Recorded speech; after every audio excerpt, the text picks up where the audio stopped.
Welcome back to Banter with the boys, once again coming to you from a freezing cold Cape Town. Highlights of this week's sporting action. The next big UFC clash has been announced. Dricus du Plessis takes on Israel Adesanya in Perth, Australia, where the South African will no doubt enjoy a massive home cage advantage. The two faced off at a press conference this week, and one has to say, it looked very arousing. The semis have come and gone, and it's time for Spain to take on England in Sunday's Euros football final, which is being hailed as the greatest English-Spanish clash since the English naval force defeated the Spanish Armada on July the 29th, 1588. Relations between the two countries have been relatively good ever since, apart from the who gets David Beckham clash a decade or so ago, and of course the battle over the correct proper pronunciation of Alcaraz, Paella, and una cerveza de Zaragoza, por favor. Whip out the cream and strawberries. It's Wimbledon finals time this weekend.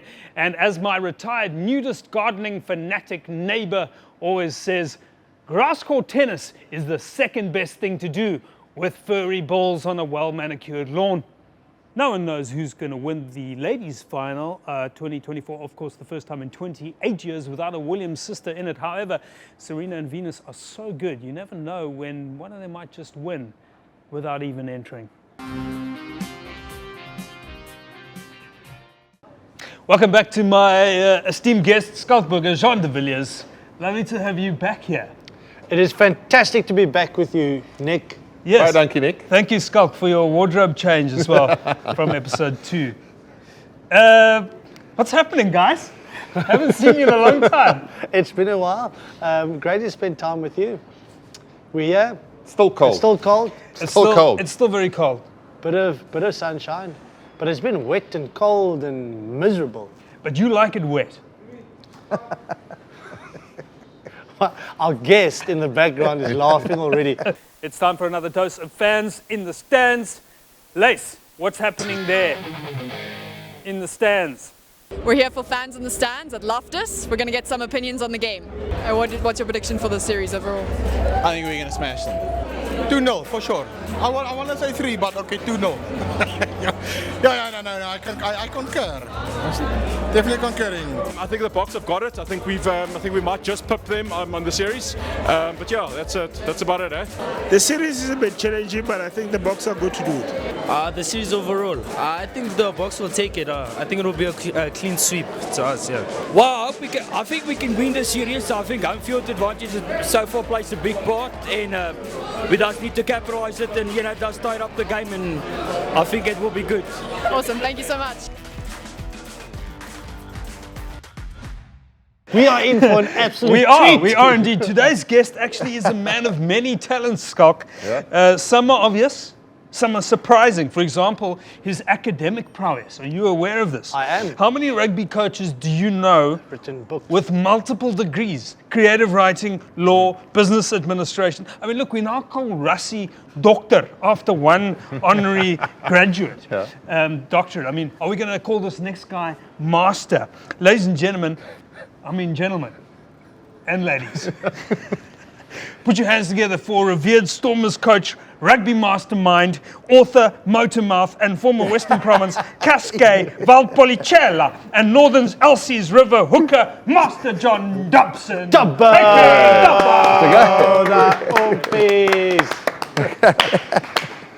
Scaliana? I'll pull in there close to Nick, please. Dobber. You was talking about your biltong. What biltong? You said you liked to do biltong wet. Is biltong. I didn't say biltong. Okay. You heard biltong. You heard biltong. That's good. And he even laughed at that. Hearing. John Dobson, you actually have the honor of being our third guest that hails from Welkom. We've had Dean Elgar, we've had... Okay, second guest. And apart from apart from mind drainage, what are they putting in the Welkom? Wat sit hulle in die Welkom water? Vodka or I don't know what the brand. We're going there in 2 weeks' time, and I'm not missing that trip because there's a place called Mustangs. So that's how Dricus learned his trade. You go out there, You have a few drinks, you go outside, wait outside, then you watch the fight. You know, it's a great. He's actually born in Welkom as well. No, that's how he trained. You are 3. You are, yes. Where has he been on your show? He Yes, wouldn't he come on has. your He show? has, yes. With you two? Yeah. With you 3? No, it was us, Schalk. Was he welcome? Was he born in Welkom? Yeah. For the purposes of this episode, yes. Yes. John What's Dobson. important though, he's a massive Western Province He's a Stormers leg- supporter. Big He Stormer is, fan. he is. We're playing then in a few weeks. We'll go and watch the fight on the Friday night. At least we can't lose the game on this. You know, it'll be a nice change. Eh? Yeah. after Wow. I thought let's kick things off with creative writing. Now, rugby and storytelling, of course, complement each other. You've published two books. Year of the Gherkin. Have you read Year of They don't read. the Turnip? Schalk Burger. They went Year to of Paul the Jim. They Turnip. haven't read a book. Is it true that the next one is anticipation of Donald Trump's second term, and it's called Year of the Pumpkin? Is that something you're thinking about? Yeah. Have you ever been? It's actually, he wears more self-tan than Luke Pierce or whoever. Who's the referee on Saturday? It was Luke. Luke Pierce. Yeah. Yes. He wears more self-tan than A lot of his supporters have been seeing him doing the Hail Trump. Just because Donald Trump is orange, that doesn't mean he's a Nazi as well, does it?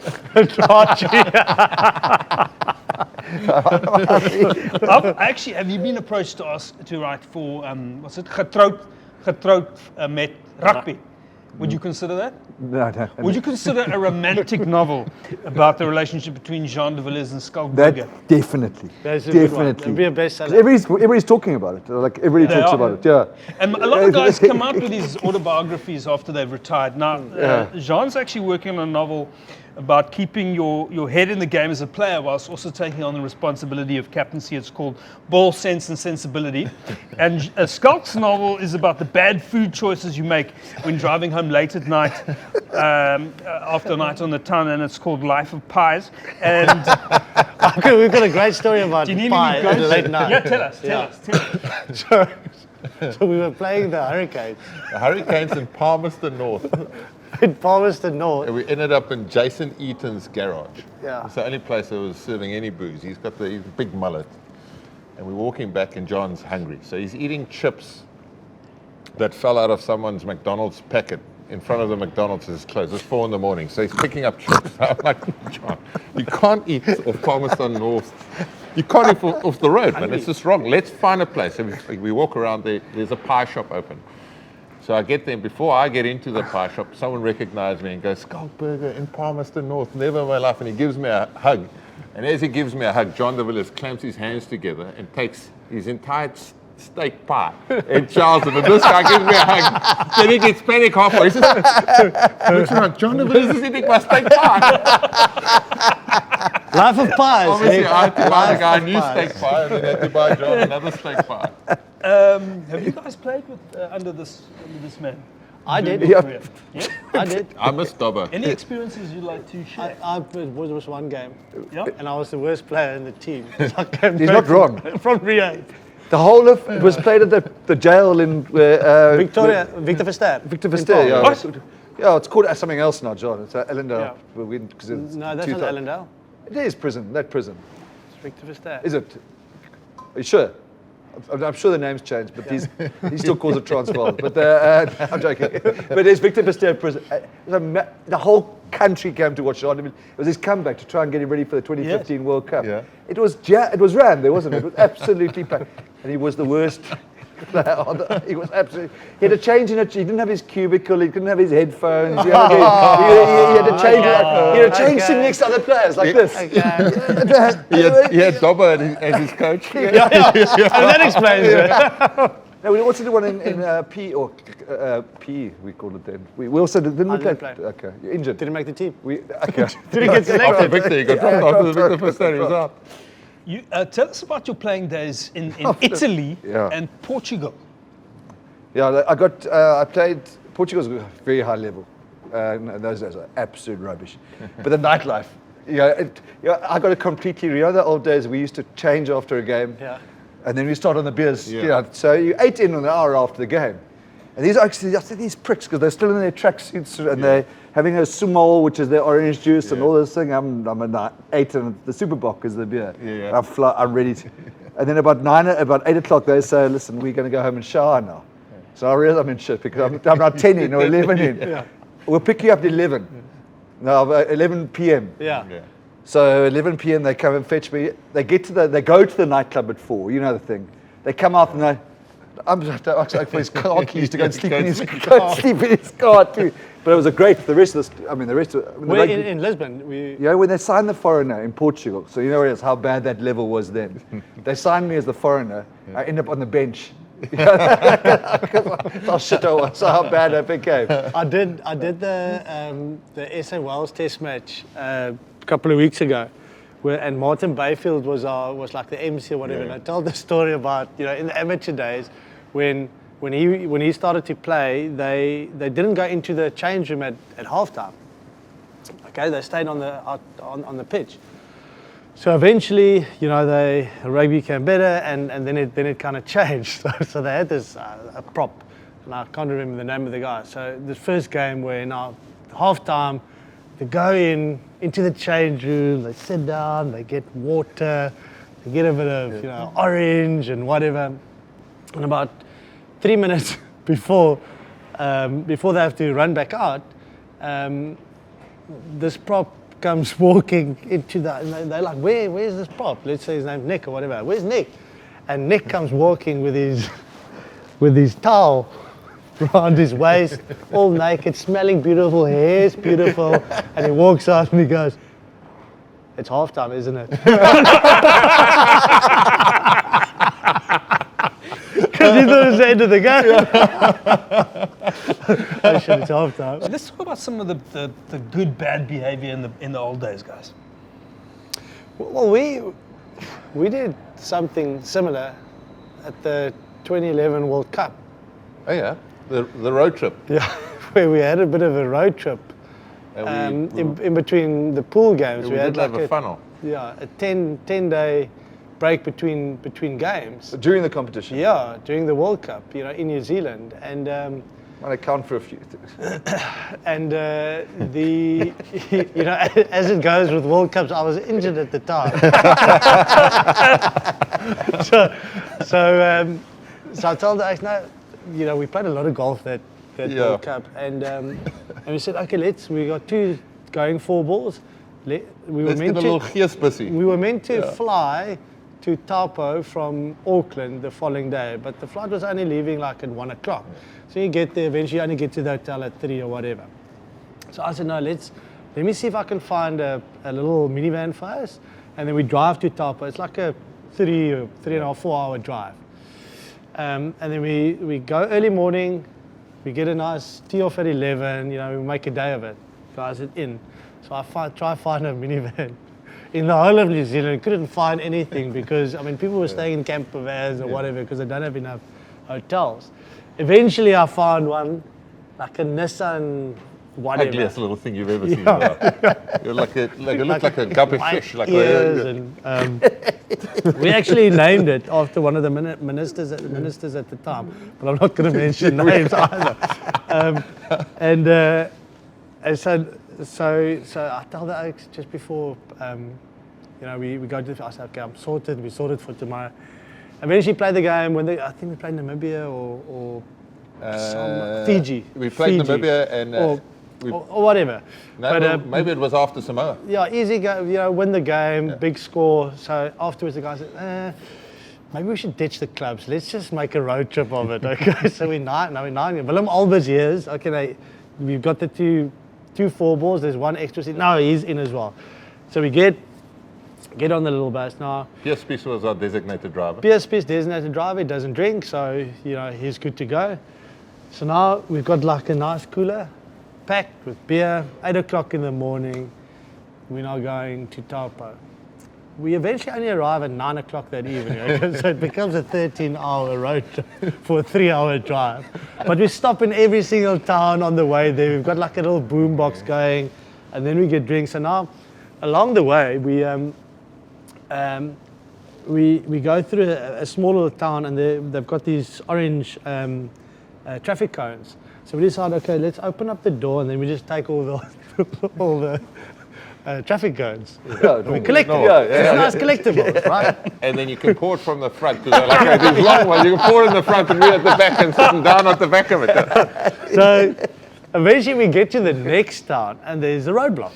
Okay, so we get to the roadblock, we stop, PSPC is driving, rolls down his window, and it's a police officer. Police officer stops and says, do you guys by any chance have orange traffic cones in your vehicle? PSPs can't lie, so he goes, maybe? So they pull over. So they actually created the roadblock to find the people that are stealing the traffic cones, okay? So now we're there. We open up like 2 traffic cones, open up the door of the van. As you open it, it's just beer bottles falling out, whatever. We get out. Victor Matfield gets out, John Smith gets out, Schalk Burger gets out. Yeah, the police officers go, this is Springbok rugby team. So, long story short, we end up sitting in the police vehicle, driving the police vehicle, taking photos there, because they realized us, we said sorry, and the whole thing was over. But all done in good spirit But it was Bryce Lawrence's fault we lost. It was Let's talk about rugby. The Irish are here, and second test this weekend. The monkey's not off our backs, says Rassie, until we've doubled up. Your thoughts? Saturday's game, the decider. Right. I actually thought we were going to win by more. I thought we could have won by more. Obviously, everybody's reading about this evolution. I thought we were quite lateral. Like I think we could, if we want to evolve, we've got to wear some pain now. But if we played more traditionally, I think we would have done them by more. I was surprised at how I think they cheated, but how they were in the scrums. I thought they took. I know we got the reward later. I thought we would get more earlier.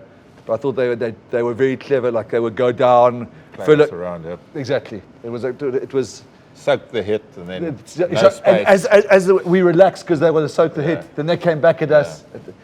I think we were talking before. There's a narrative, whether it's at URC level, certainly much more international. There's a sort of real. We feel like at our level they're like becoming like the New Zealanders of what you guys played against, with their shortcuts and clever tricks, and it's off the ball and a pull and they just force the referees to coach you off the breakdown rather than penalise. It's a mess.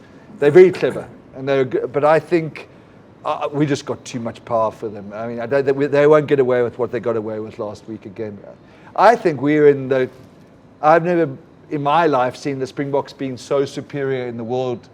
I don't think there's anybody close to us in terms of our personnel, power, our plan, depth. Yeah. It's crazy. I mean, 2 World Cups and we've still got a team for 27. Yeah, I think I've never known in my life us to be so far ahead of everybody else. This weekend we got so much space out wide because the Irish defence is quite narrow. Yeah. And I don't think they expect us, even off set phase, you'd think us to return to our maul, which we didn't. And the maul's all of our frustration, especially not in the 22. If you start mauling in defensive positions or the middle of the field, because you get the guys that swim around, they're offside, but they're not offside nowadays. They get to the rudder, the ball doesn't come out. You basically hang yourself and you can't attack off the back of it.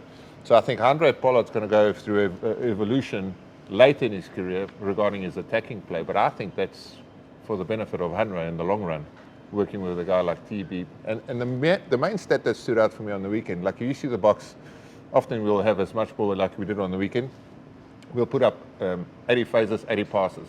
This weekend it was double that regarding your passes. We got to 170 odd passes. We're 2 passes per ruck, which is very un-Springbok, isn't it? We go 1 pass ruck, 1 pass ruck. Yeah. And that's why you allow defence to get narrow and tee off and pick you off because you don't have the options. This weekend, having 170 passes made it harder for them to target us. And because as Dobbo said, they push the boundaries regarding the hardest teams to play against, whether it's at the maul or whether at the breakdown. They're like the All Black sides we play against, where they push that boundaries and the referee can't pin him 20 times. Exactly. Yeah. And they just never go away. Yeah. Everything's a fight. Every ruck is an absolute battle, 80 minutes long, and we saw the same on the weekend. Now we had John Robbie. John Robbie, of course, famously Irish and British Lions scrum half. You went to Bishops. You went to Bishops. This is a segment. Yeah, this is a segue. This is known as a segue. You went to Bishops. Is being an Irish and a British Lions player a bit like captaining the Bishops' first 15 and dating the Herschel head girl at the same time? Look, I wouldn't know. Well, I'm pleased it's a girl. I can't say that. No, Bishops is a very broad church now. Yes. So that maybe isn't the zenith of our goals anymore. We're more progressive now. Yeah. Then things were different when you were there. Yes. I mean, I've heard you speak about your Robin Hood period at Bishops, where you. Oh, that little incident in the tuck shop. You stole from for 6 months. The suspension. The redistribution of food. Did you not steal for 6 months? I got banned for 6 months. But it was cut because my dad was a teacher. We stayed in so my dad used to go to school. I was suspended for 6 months. It was technicality. Yes. But you also lived on the property. Yeah, but he would, and he hated me for 6 because he had to go to school. He had to go to chapel in the morning, and I'd pretend to still be sleeping because I wasn't allowed in the school for 6 months. It was very awkward when your dad had to go to school and you didn't. And then to set the record straight, to make amends, you then set fire to the Frank Reed Oval. Is that also true? Yeah, but that was before. Oh, that was before. Before the 6 months. Oh, that makes it better. Yeah, then is fine. It wasn't arson. It wasn't. No, what happened? We went to have a braai, but it was an excuse to have a beer, behind the scoreboard. And probably a cigarette. And but we didn't have any meat or a grid, so the braai story didn't land with Mr. Nik Rabinowitz' dad. So we went for a braai, and the fire got out of control. But there was no meat or grid. So then he accused me of not telling the truth, that we're actually smoking behind the. But anyway, the whole it just went up because it was just a bad time of year. Summer cricket, the grass was short and dry and long and. Cape Town doctor was blowing through there. The fire brigade. This is bad luck. Bad luck for me. But the first team cricket was playing at the same time, so the cricket game got called off, and they came to beat the fire and the fire brigade and everything, and yeah. So I got 6 from my father, 6 from Mr. Mallet, and 6 from my housemaster within about 12 hours. Talk to us a bit about coaching, and we were actually speaking about this earlier. The pressures of being a top level coach. You're asking me? Yeah, I'm asking you. As a top level coach, he's just surprised that he's a top level coach. These guys could. They don't want to. They don't want those. I'll tell you something. I'm being serious. They'd both be brilliant. They would. I mean, the guys that know the most. But I cannot tell you how unpleasant it is in that coach's box. It is. It's not funny. I actually get scared. Not about just that coach's box and how it's agony. I mean, you can be physically ill there because I think once they get on the field, there's all action. Yeah. For us, you just see this thing. You always it's one thing away from disaster. Yeah. You just see things going wrong the whole time. You're aware of you just see, I don't know, it's really poor. I mean, I think we see some of it like in the documentaries, like chasing it. It's not a positive thing. You don't think, we're playing well or we're at the races. You're just petrified of something going wrong the whole time. When you always rewatch a game, you think you did better, but you're just so petrified of losing. It's agony. I cannot tell you how unpleasant. That's why the first URC fight and the second one, I was in the showers with 10 minutes to go. The guys know I go for a walk. I go for my little walk. So I go into the bottom of the showers. I put the showers on. You can't hear them. Block the ears. Everything. I know if they. The first URC final it worked, and then the second URC I was in the finals. I couldn't hear. I think the game must be over now. And I walked back and there's no signal down there. And I came and there was nothing on my phone as I got into signal. Because people don't message you when you lose, and then I worked out that we'd lost. But Paul O'Connell, sorry, John, on the weekend, and Andy Farrell, we were standing there before, obviously just having a laugh, having a chill, and both of them came out and they said, "Look at you two guys, the guys without stress, the only guys without stress this weekend." And it's exactly not only your feeling, it's everyone. Yeah. But I mean, how do you then sustain that? Where do you find the joy? And the reason I ask that because with the DHL Stormers now, you have this thing about and your message of wanting to make Cape Town smile again.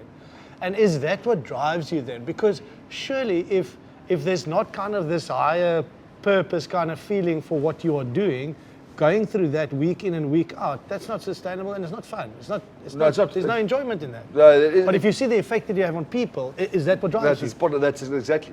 I think if we didn't have that Cape Town smile piece, which the players, to be fair, brought up, and everybody around us has got, I say Marnie, if he's out there for achieve an hour after game engaging with the fans. If it wasn't for that, it isn't, because even when you win a trophy, you actually feel it's just relief. You know that feeling, even as players, you must. It's never that flip. It's just thank God. You know what I mean?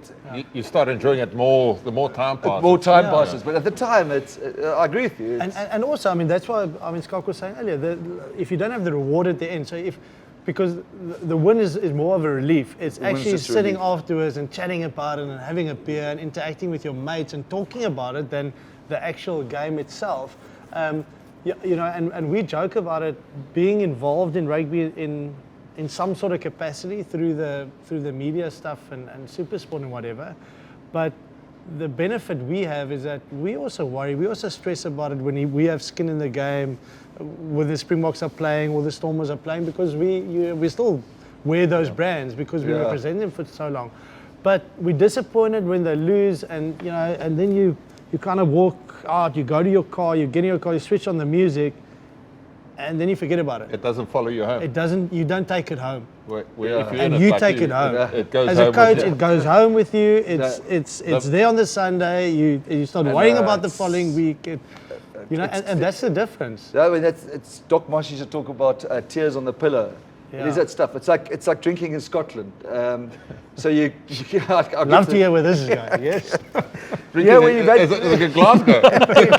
Glasgow. But you have 3 beers at a cold Scottish pub and you're feeling lekker and you walk outside and it's so cold, you're sober again when you get into the. You know what I mean? It's like a you go to sleep on the Saturday night and you wake up on the Sunday morning and you think, okay, you're waking up and you flip, we lost, and you start again.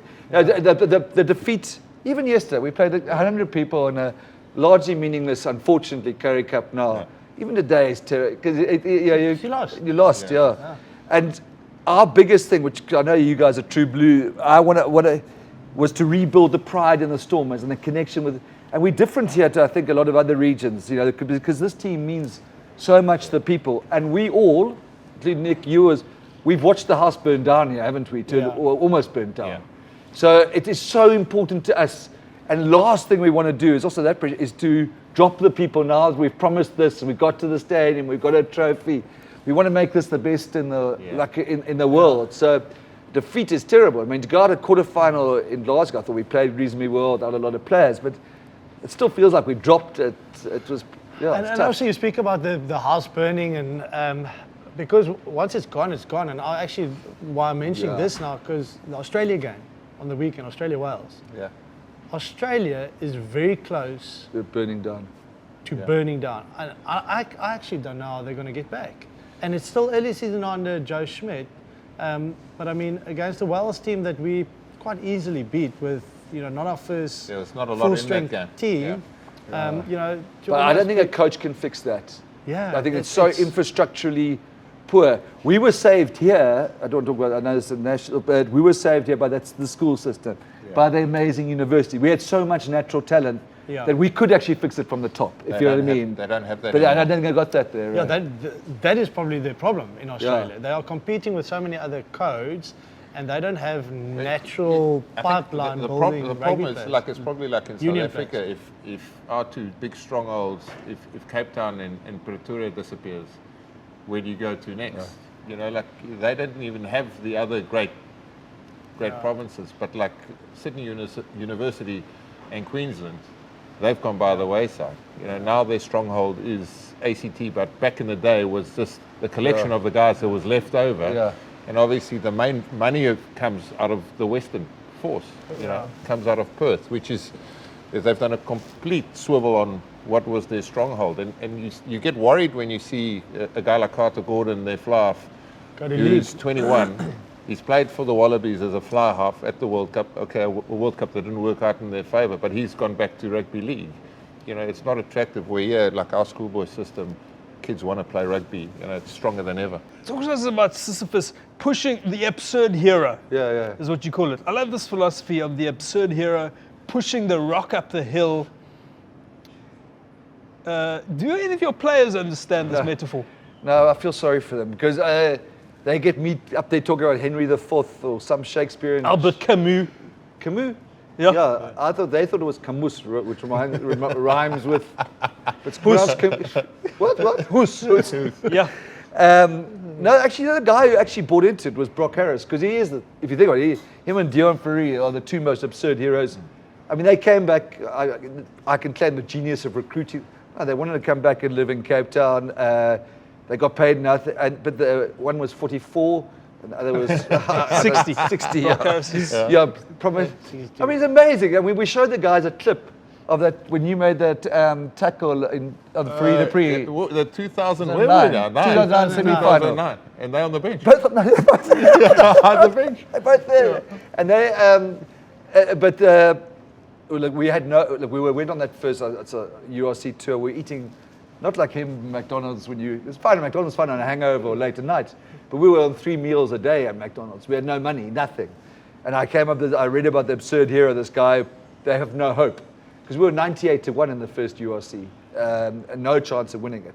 So I told them the story of Greek. My dad had told me this Greek mythology, and most of them just glaze over. Marnie, Warwick, they all want to get out of the meeting.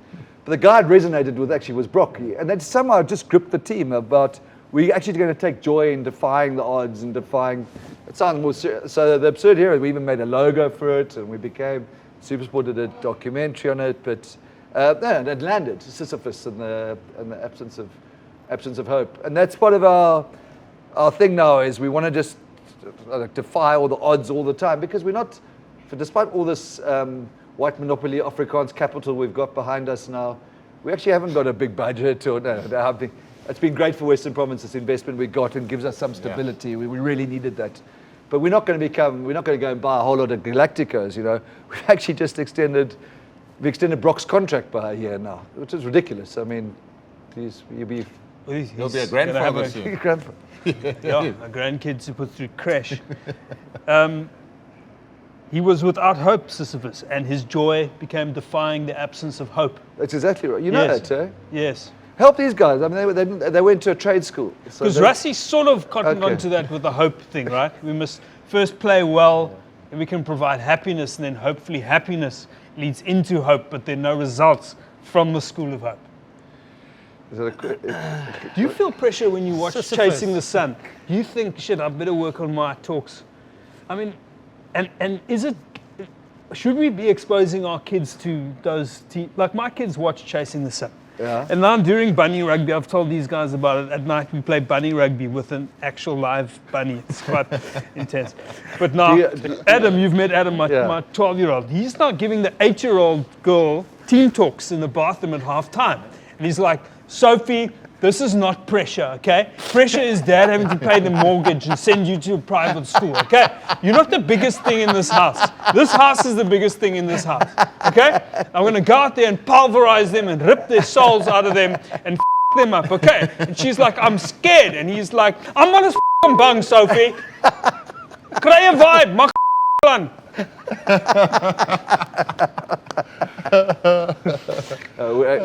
How did Sophie go? How many bunnies have you been through? Quite a few. But they reproduce a lot. Where did the syphilis come from? I don't know. We've got 4 more minutes before Jean has to go to Bishops. What for? He's doing a Postmas trick. But it's a great signing. Any thoughts about the second game against Ireland this Saturday, Durban? Coming back to sea level, altitude? I think Ireland took a battering last week. I think it's, they're struggling. I thought they're struggling obviously without Sexton and Gibson Parker too. But I think we've got so much more depth. We played that World Cup without, I think, the most influential player like Malcolm Marx. I mean, I think he's one of a world great. They being slightly exposed now without those two sort of influential. I just think we've got so much depth, so much power. They won't get away with the tricks of last week. I think I'm repeating what I said earlier, Nick, but I think we're in the best space I can think of South African rugby. Got to agree. Good in depth. I mean, who's close to us at the moment? So I think, look, they didn't die. The Irish didn't die. The altitude thing hasn't. You saw it in the URC final. Playing that time in Pretoria, you guys have played there. Yeah. It's a bit easy in the middle of winter. It's nice and cool. It is. It's fine. So that wasn't a big factor. So not like getting to sea level is going to save them. I think we're going to see more from the Springbok scrum, and I think I think it's tough for them at the end of a long season. We've all had the same. Yeah, that and like David touched on, personnel for them. So Henshaw might not be available. We saw him getting clattered by Sia. Casey's definitely not playing the scrum off. Dan Sheehan, who's outstanding hooker, he's out. So they will have to make some personnel changes. They are a great side and competitive, so they're going to run us close. But I think we've got more in the tank too, the Boks.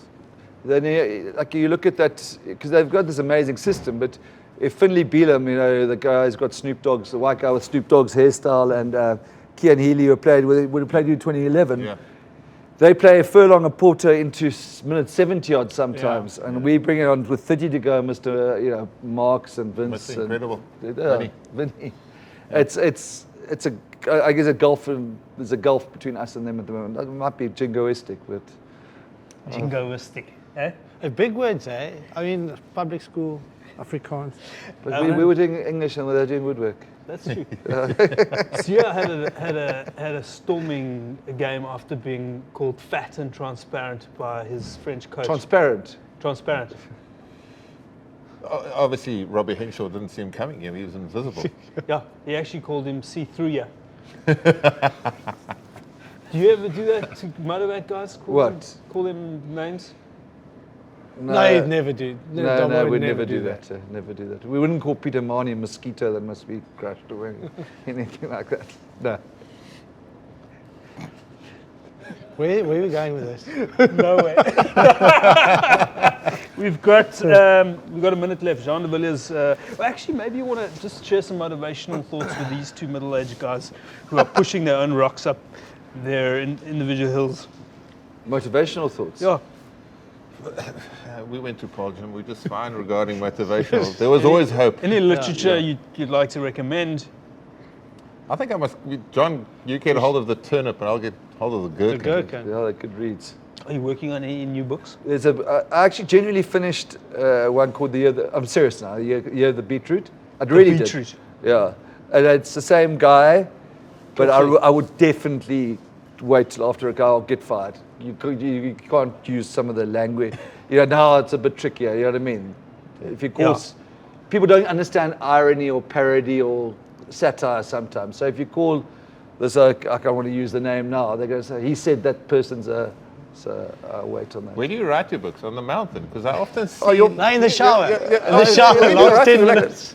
Like I see his Land Cruiser parked there, and then I'm up on my mountain bike, and he's there with his e-bike. He's there on he's there on his Weimaranas with a little notepad, and like he used to jog, not anymore. Now it's just a walk, and he's scribbling away. Is that when the Stormers lose, or it's is that the 10 minutes he spends in the shower at the end of the games when he's down there at the stadium?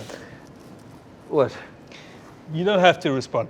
I think that's it, Dobber. We just want to say thank you for joining us. Well, thank you very much for having me. And thanks for this. This is a great Stormers supporter and fan.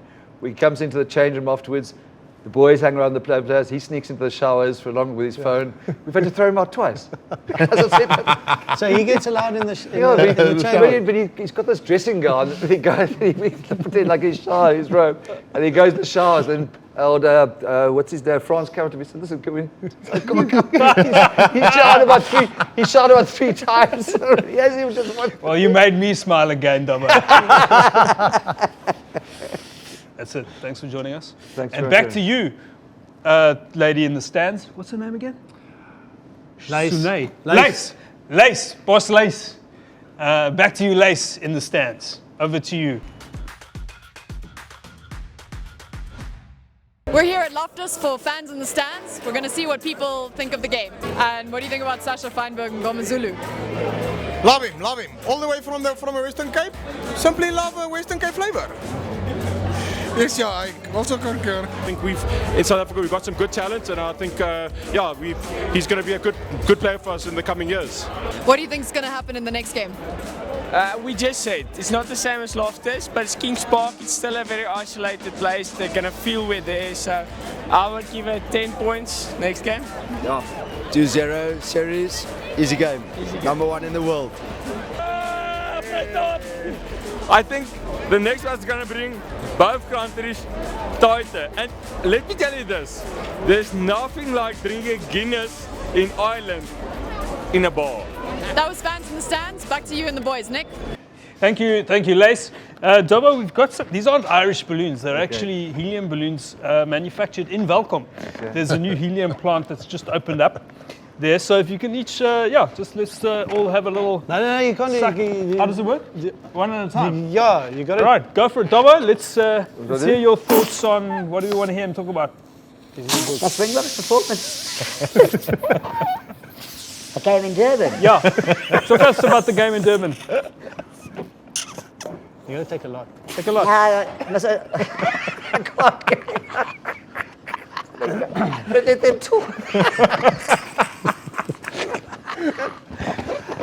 John, what's your prediction for... I think it's going to be one massive game on the weekend in Durban. South Africa definitely going to win this one as well. What about you, Schalk? I've got no idea what's going to happen.